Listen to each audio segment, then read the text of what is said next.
Hola, yo soy Carlos Mario Cano, soy psicólogo y magíster en ciencias políticas y soy profesor de la Facultad de Diseño de Vestuario.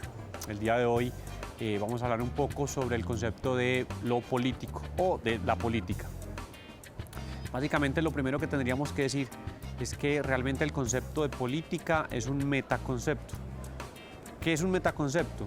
Es aquel concepto que es tan complejo que para definirlo realmente hay que definirlo desde otros conceptos previos, porque si no, no se podría entender. En el caso de la política, si queremos entender su real significado y sus alcances, primero tenemos que definir tres conceptos. Cuando hablamos de política, lo primero que se tiene en consideración es que se habla de unos recursos. Es decir, la política existe porque hay unos recursos que son escasos. Y cuando hablamos de recursos, estamos hablando de recursos físicos, materiales, monetarios, espirituales, simbólicos. Es decir, el recurso no se limita solamente al dinero, también puede ser la tierra, la información es un recurso, hay recursos de orden espiritual, el cuerpo también es considerado un recurso, o otros elementos que tienen que ver como el espacio público. Por ejemplo, lo público también es un recurso. La característica principal de este recurso es que es un recurso escaso. Desde allí entonces aparece el segundo concepto y es el concepto de conflicto. ¿Por qué conflicto? Porque como ese recurso es escaso, no todo el mundo lo puede obtener o no todo el mundo puede disfrutar de él. Entonces aparece la pregunta de quién sí y quién no. Detrás de esa pregunta realmente aparece el concepto de conflicto, porque aquí ya uno tiene que entrar a definir cuáles son las personas o cuáles son los momentos o cuáles son las características que se tienen que tener para poder disfrutar de ese recurso. No todo el mundo puede disfrutar del espacio público, por ejemplo. El espacio público se convierte en un recurso porque desafortunadamente es un espacio que es para unos cuantos. Allí tiene esa categoría de recurso y genera un conflicto.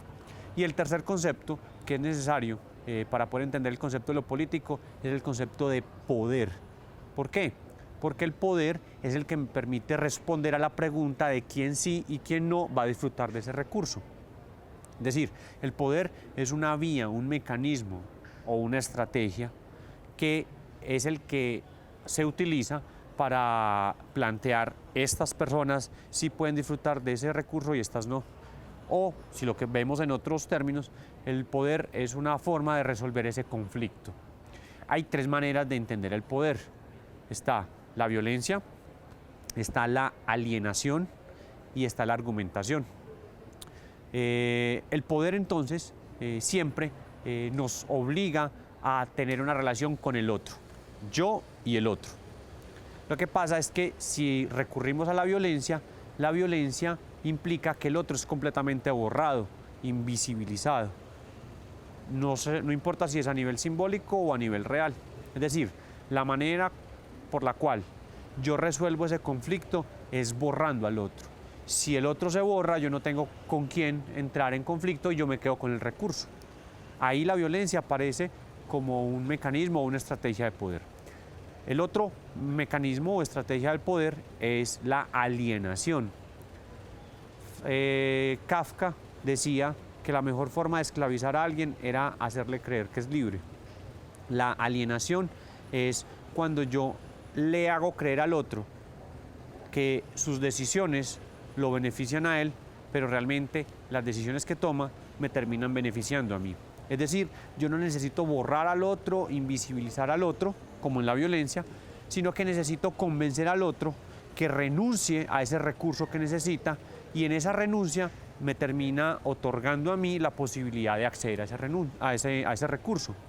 La alienación es un sinónimo del enamoramiento.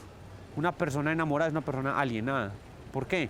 Porque estoy haciendo algo no para bienestar mío, sino para bienestar del otro. Ese es el juego retórico de los políticos, por ejemplo. Los políticos intentan con su discurso retórico alienar a un electorado, es decir, convencer a un grupo de votantes para que le deleguen su voto y con esa delegación del voto, esta persona adquiere un poder para poder tener acceso a ese recurso que es por ejemplo, gobernar. Gobernar es un recurso que no es para todos. Y la tercera estrategia que le sirve al poder es la argumentación. Recordemos, en la primera, que es la violencia, yo borro, invisibilizo al otro. En la segunda, que es la alienación o el enamoramiento, yo intento modificar o direccionar el deseo del otro para satisfacer mis deseos o mis necesidades. Mientras que en esta, que la argumentación es la que realmente define los sistemas democráticos. ¿Por qué? Porque en la argumentación implica que el otro tiene un espacio para poder argumentar, poder desarrollar sus necesidades, al igual que yo. También tengo un espacio para poder argumentar y tener un criterio para definir cuáles son mis necesidades. Y es por procesos democráticos que se decide cuál de las dos necesidades es la que se tiene que satisfacer de acuerdo a ciertas prioridades. Es decir, se le da un espacio al otro para que pueda plantear sus necesidades y decir por qué es él el merecedor de ese recurso que es escaso. Y el conflicto aparece como una manera en la que yo le permito al otro poder tener ese espacio y ese lugar. Hay que ser claros con algo. Primero, lo político no se resume o no se limita a partidos políticos. Es decir, lo político uno lo puede vivir en muchas instancias. Por eso es que muchos han dicho que hay varias dimensiones de lo político. Está la biopolítica, está la micropolítica, está la política y está la geopolítica. La biopolítica es cuando ese recurso se limita al cuerpo. Es decir, cuando aparece un conflicto que tiene que ver con asuntos de lo corporal. Un ejemplo, el hecho de que un estudiante no sea recibido en un colegio porque tiene piercing y que las directivas del colegio le digan, qué pena, no te podemos recibir porque estás en contra del manual de convivencia. Eso se convierte en una situación política. ¿Por qué? Porque estamos hablando de alguien que quiere controlar o gobernar mi cuerpo. Por eso se llama biopolítica, porque ese recurso, desde donde operan las estrategias de poder, aparece con el cuerpo. Lo mismo pasa con elegir si se aborta o no se aborta, con elegir si yo tengo una pareja del mismo sexo o no tengo una pareja del mismo sexo. Ese tipo de elegir si yo como mujer puedo hacer uso de ciertos mecanismos de anticoncepción o no, y si me permiten hacerlo. Allí lo que aparece es una biopolítica, porque es una política puesta en la lógica de controlar el cuerpo. Lo otro es la micropolítica. ¿Por qué se llama micropolítica? Porque aparece en escenarios de lo cotidiano. La familia, por ejemplo. El hecho de decidir si se le da permiso a un joven de ir o no ir a una finca. Allí ese asunto de tomar la decisión por parte de los padres, ¿cierto? Que un chico vaya y le diga a su padre, hey, ¿me dejas ir a este lugar o me dejas ir a esta fiesta? Allí aparece un conflicto político, porque aparecen unos mecanismos de poder, aparece una autoridad que quiere imponer sobre ese joven esas lógicas para decirle si su tiempo libre lo puede disfrutar como recurso, porque el tiempo libre es un recurso, si su tiempo libre lo puede disfrutar como él quiera o si el tiempo libre está mediado bajo la autoridad de sus padres. Lo otro es la política como la entendemos de forma tradicional, donde ahí sí aparecen los partidos políticos, las instituciones políticas, las ONGs, las juntas de acción comunal, los movimientos cívicos, es decir, organizaciones, ya sean legales o ilegales, de grupos políticos que intentan establecer ciertas lógicas para definir los sistemas democráticos en un país o en una ciudad o en un estado. Y lo otro es la geopolítica, que es una política de instancias internacionales. Es decir, aquí ya no hay una pregunta por los partidos políticos, sino por diferentes agrupaciones de estados que generan ciertas lógicas. Por ejemplo, la Unión Europea o la UNASUR. O otro ejemplo más importante, el Tratado de Kioto. Es un tratado que firmaron 197 países para disminuir las emisiones de CO2, para evitar el calentamiento global. Allí lo que hay es una geopolítica, porque se recurre a organismos internacionales que regulan esos tratados, donde hay un conflicto, porque aparece un recurso, que es el medio ambiente, que es escaso. Aparece un conflicto porque tenemos que decidir si apostamos hacia un progreso desmesurado o hacia la preservación del medio ambiente. Y aparece un poder porque son las maneras que se tienen de regular a esas naciones que intentaron firmar ese tratado para eliminar las emisiones de CO2.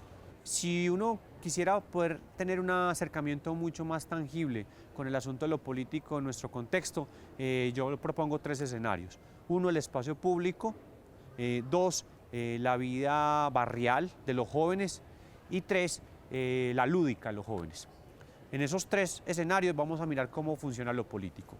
El primero, en el espacio público. El espacio público, por definición, es un espacio donde todos podemos estar sin ningún tipo de restricción. Es decir, lo público implica que es un espacio que no se puede controlar. Es decir, lo más interesante de lo público es que le permite que sea regulado o que sea apropiado de forma momentánea, pero el espacio público no se puede controlar, porque si se controla, deja de ser público. Allí hay una evidencia de lo político, porque entonces tendríamos que decir quiénes somos los merecedores a estar en el espacio público y de qué maneras y quiénes no.